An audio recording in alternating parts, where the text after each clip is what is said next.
എല്ലാവർക്കും പുതിയൊരു യാത്രാ സീരീസിലേക്ക് സ്വാഗതം. ഞാൻ മുരളികൃഷ്ണൻ, മലപ്പുറം കാളികാവിലാണ്. അപ്പോൾ ഇന്നലെ 25-ാം തീയതിയാണ് ട്രിപ്പ് തുടങ്ങിയത്. നോർത്ത് ഈസ്റ്റിലേക്കാണ് ബൈക്ക് യാത്ര, സോളോ ആയിട്ട് ബൈക്കിൽ. അപ്പോൾ ഇപ്പോൾ ഇവിടെ പാലക്കാടാണ് എത്തിയിട്ടുള്ളത്. ഇന്നലെ രാത്രി ഇവിടെ ടെൻ്റ് അടിച്ചു.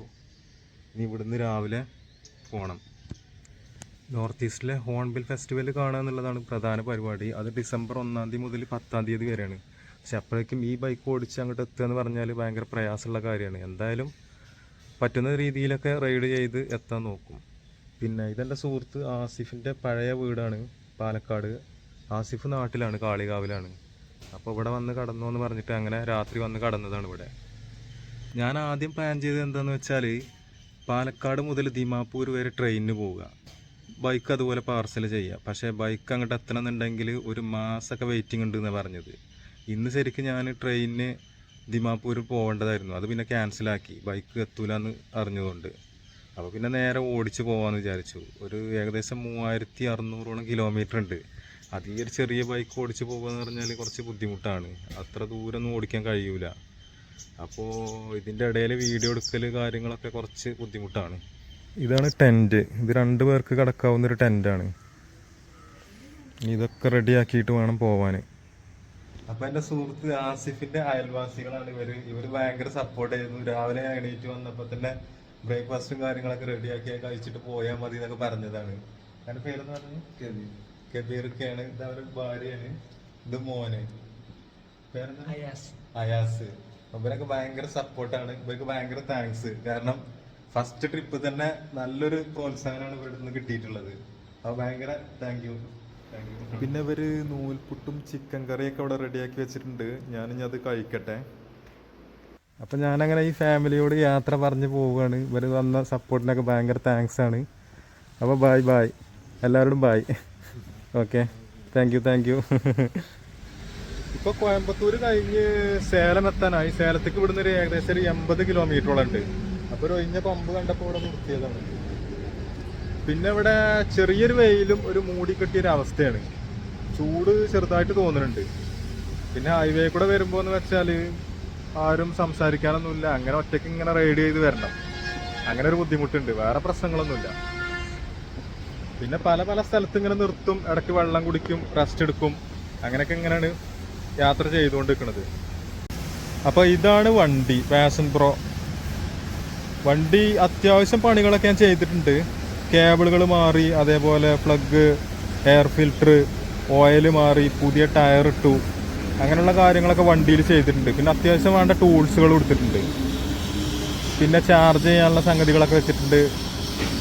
അതുപോലെ ഫോഗ് ലാമ്പ് വെച്ചിട്ടുണ്ട്. പിന്നെ ഡ്രസ്സ് എന്ന് വെച്ചാൽ അത്യാവശ്യം ഡ്രസ്സുകൾ എടുത്തിട്ടുള്ളൂ. പിന്നെ ജാക്കറ്റ്, റൈഡിങ് ജാക്കറ്റ്, അതുപോലെ ടെൻ്റ് ഉണ്ട്. പിന്നെ വാങ്ങിയത് വെച്ചാൽ ബൂട്ട്, റൈഡിങ്ങിനൊക്കെ ഉപയോഗിക്കുന്ന അങ്ങനത്തെ ഒരു ബൂട്ട് വാങ്ങിയിട്ടുണ്ട്. ഗ്ലൗസ്, ഈ സംഭവങ്ങളൊക്കെ തന്നെ ഉള്ളൂ. അത്യാവശ്യം ഒരു റൈഡിന് വേണ്ട കാര്യങ്ങളൊക്കെ. പിന്നെ ട്യൂബ്ലെസ് ടയറാണ്, അതുകൊണ്ട് തന്നെ പമ്പ് എടുത്തിട്ടുണ്ട് കാറ്റടിക്കാൻ, ഇങ്ങനെയുള്ള കാര്യങ്ങൾ. പിന്നെ കുറച്ച് മെഡിസിനുകൾ, അത്യാവശ്യം വേണ്ട മെഡിസിനുകൾ. അങ്ങനെ ലോങ് റൈഡിൽ അത്യാവശ്യം എന്തൊക്കെ സാധനങ്ങൾ വേണോ അങ്ങനെയുള്ള കാര്യങ്ങളൊക്കെ എടുത്തിട്ടുണ്ട്. ബാഗുകളായിട്ടുള്ളത് ഒരു ഡബിൾ ബാഗ് ഉണ്ട്. ഡ്രസ്സുകൾ, സാധനങ്ങളൊക്കെ ഇതിലാണ്. പിന്നെ പെട്ടെന്ന് കിട്ടേണ്ട സാധനങ്ങളൊക്കെ ഈ സാഡിൽ ബാഗിലുണ്ട്. അതുപോലെ തന്നെ വേറൊരു ബാഗും ഉണ്ട്. ഇതൊക്കെയാണ് ഉള്ളത്. കാവേരി നദിയാണ് ഈ കാണുന്നത്. ഇതിനോട് ചാരി ഇവിടെ ഒരു അമ്പലമുണ്ട്, കണ്ടില്ലേ? ആ കാണുന്നത് ഒരു അമ്പലമാണ്. അപ്പുറത്ത് കൂടി ഇങ്ങനെ ഒരു പുഴ വരുന്നുണ്ട്. അപ്പുറത്ത് കൂടെ കാവേരി നദി ഇങ്ങനെ, അതിൻ്റെ ആ കോണിലാണ് അമ്പലം അവിടെ. പിന്നെ അവിടെ കണ്ടില്ലേ ഒരു മല, അവിടെ ഒരു അമ്പലമുണ്ട്. അതേപോലെ തന്നെ ഇപ്പുറത്തേക്ക് വന്നാൽ ഇവിടെ ഉണ്ടൊരു മല.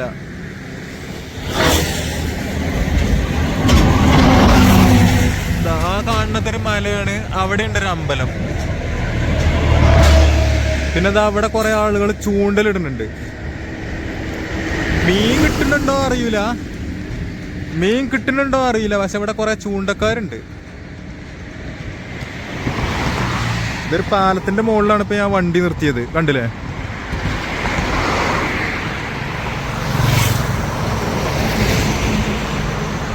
അപ്പോൾ ഉച്ചഭക്ഷണം ഹോട്ടൽ ശരവണേന്നാക്കാന്ന് വിചാരിച്ചു. 1:45. ഇവിടുത്തെ മീൽസാണ്.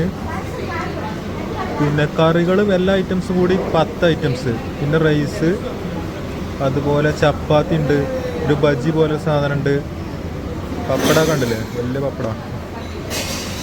ഇതൊക്കെയാണ് ഇവിടുത്തെ വെജിറ്റബിൾ മീൽസ്. ഭക്ഷണം കഴിച്ചിറങ്ങി 190 റുപ്യാണ് ഇവിടെ ബില്ല്.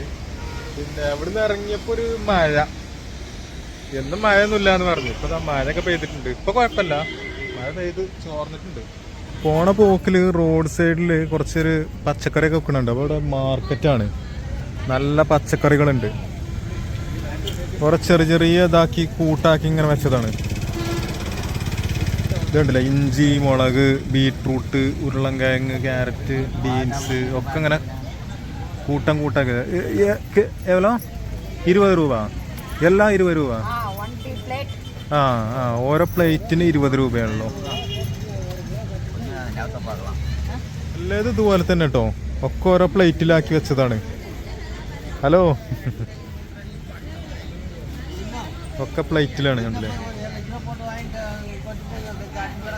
വാങ്ങാൻ അധികം ആളൊന്നുമില്ല. അപ്പോ സമയം 2-2:30 ആയിട്ടുള്ളൂ.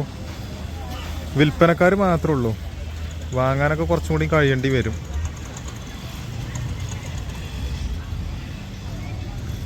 ഒരു ചന്തയാണ്, ഫുള്ള് ചീര ഐറ്റംസ് ആണ്, പല ഇല ഐറ്റംസ് ആണ് ഇവിടെയൊക്കെ.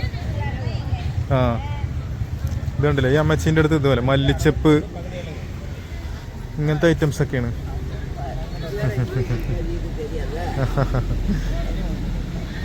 കൊറേ ഇലകളുണ്ട്, പല ഐറ്റംസ്. എവ്വളോ? 10 രൂപയാണോ അതിന്?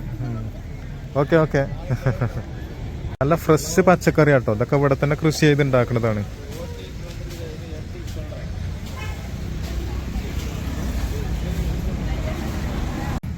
കോളിഫ്ലവർ ഇതിന് 30, ഇതിന് 20. വില നാട്ടിലുള്ള അതേ വിലയൊക്കെ തന്നെയാണ്, വലിയ വ്യത്യാസങ്ങളൊന്നുമില്ല. പോകുന്നതോറും മഴ കൂടി വരികയാണ്. ഞാൻ കുറച്ചു നേരം അങ്ങനെ വെയിറ്റ് ചെയ്ത് നിന്നു മഴ കൊണ്ടിട്ടും. പക്ഷെ അങ്ങോട്ട് പോണോടത്തോളം മഴ കൂടി വരികയാണ്. അപ്പൊ ഈ റെയിൻ കോട്ട് ഇട്ടിട്ട് അല്ലാതെ ഒരു രക്ഷയില്ല. ഇപ്പൊ അത്യാവശ്യം മഴയൊക്കെ ഉണ്ട്. ആളുകൾ ചിലര് നനഞ്ഞു വരുന്നുണ്ട്, ചിലര് കോട്ടൊക്കെ ഇട്ട് വരുന്നുണ്ട്. കോട്ടൊക്കെ കരുതാത്ത ആളുകളൊക്കെ നനഞ്ഞു വരുന്നുണ്ട്. ഞാനങ്ങനെ കോട്ടിട്ട് സെറ്റായി. ഇനിയിപ്പോ നല്ല മഴ പെയ്താലും പ്രശ്നമൊന്നുമില്ല. ഈ മരത്തിന്റെ ചോട്ടിലാണ് വണ്ടി നിർത്തിയത്. ഇതൊരു ആൽമരത്തിന്റെ പോലത്തെ ഒരു മരമാണ്. നല്ല വേരുണ്ട് ഇതിന്.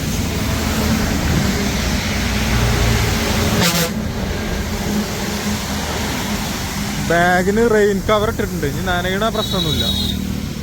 അപ്പൊ ഇന്നത്തെ സ്റ്റേ അരുൺ ബ്രോന്റെ കൂടെ കേട്ടോ, പാലക്കാട്ടുകാരനാണ്. ഇവിടെ 2 മാസമായില്ലേ, 2 മാസമായി ഇവിടെ ജോലി ചെയ്യാണ്. അപ്പൊ ഫുഡൊക്കെ കഴിഞ്ഞിരുന്നു, 2ാം പ്രാവശ്യം ഉണ്ടാക്കി തന്നാണ്. അപ്പൊ താങ്ക്സ്. ഓക്കെ, അപ്പൊ ഈ വീഡിയോ ഇവിടെ വെച്ച് അവസാനിപ്പിക്കുകയാണ്. ഓക്കെ, അടുത്ത എപ്പിസോഡിൽ വീണ്ടും കാണാം.